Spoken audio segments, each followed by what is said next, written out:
Ezapena bao bazali na kaya opposition. Moussala bango ezali ko critiquer gestion à pouvoir. Très bien. Modèle ni bazali ko tambusa mboka. Très bien. Pour que o bazali ko kamba ba bongisa lolenge na bango ya ko gérer. C'est ça le rôle de l'opposition. Très bien. Critiquer positivement. Très bien. Alors, maintenant qu'est-ce qui se passe? Qu'est-ce qui se passe?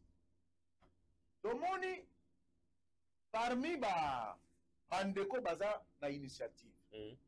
D'abord omoni basala qui demande ya audience pour mokonzi moko ya mbabango. OK.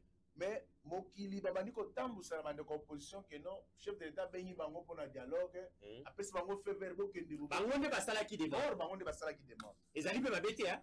Parce que mission na bango pe ezali ya koluka qui met kota na rêve. Voilà. Très bien. Alors, lorsque totali délégation oignon ce qui n'est pas tata mokonzi école. Déjà Mouteba, Ouazana Lubumbashi. Très bien. Il était critique vis-à-vis du chef de l'État. Hein? Il est dans l'opposition, aux côtés de Kabila et Katumbi tout le temps. Oh. Est-ce que tu as inventé le côté, c'est connu? C'est un homme de Dieu. Papa. Comment on peut mélanger la politique et l'œuvre du Seigneur? Fulgence Mouteba, Balobi, il y a Kaïsala na Kaïsala. Très bien. Il y a Nzambe na Nzambe. Très bien. Donc, on va sur le Kasuko, on va sur la Katia, Shema, il y a O Bazali, O Babenga Salate.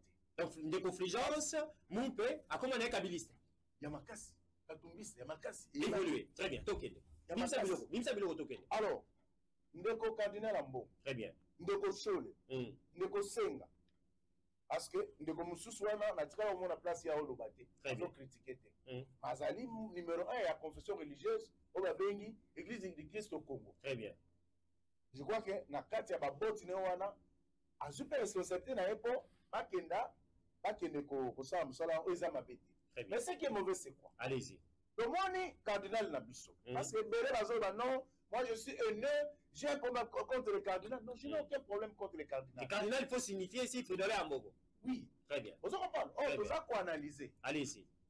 Yazali, Tata Molimo, tout problème que nous allons avoir. Et il y a un champ politique à y critiquer.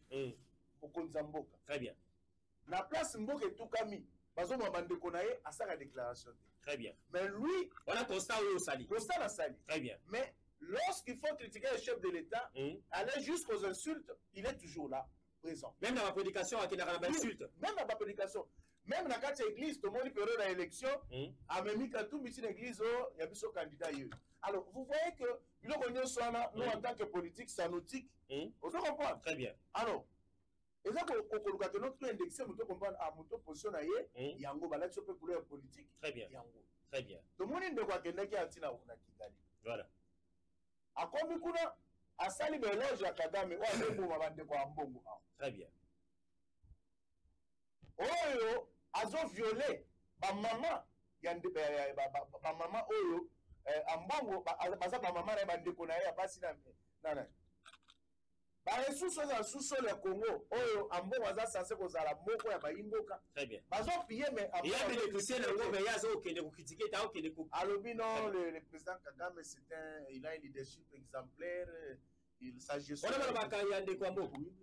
Alobaki yango ils ont des médias, ils ont des réseaux sociaux. Vous comprenez? Très bien. Aïe quoi censé Kagame pour monsieur. Mais lorsqu'il arrive ici, il se permet de dire que on peut avoir un cardinal, un président de la République illettré, mais pas un cardinal illettré. Vous comprenez? C'est-à-dire, ils ont critiqué Bisso. Totali que. Donc pour lui, c'est la collection. Pour lui. Mboka na biso ko posa moto ba ramasser na balabala ba commission président chef de l'état mais non cardinal. Voilà. Cardinal zaina ba kiosu c'est là l'équipe. Voilà. Mais pas président de la République. Voilà.